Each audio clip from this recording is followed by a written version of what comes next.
What is up, everybody? Hope you're having a great day. Hey, I've noticed I've had quite a bit of interest in my smoked meatloaf short, so I thought I'd just do a regular video on it. On the cooking time, I always try and start it about 2 hours before our meal time, and I'll cook it 275, 300 degrees, and I put it right on the grate. That way all the fat and stuff drip right off of it, and then cook it to an internal temperature of at least 160. When this gets done, I will do a little recap on how long it took and give you a final picture.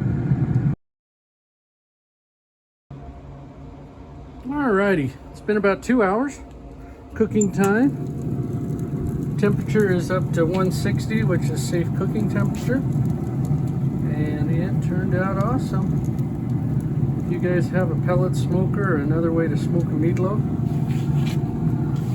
they turn out really good. Hope you have a great day.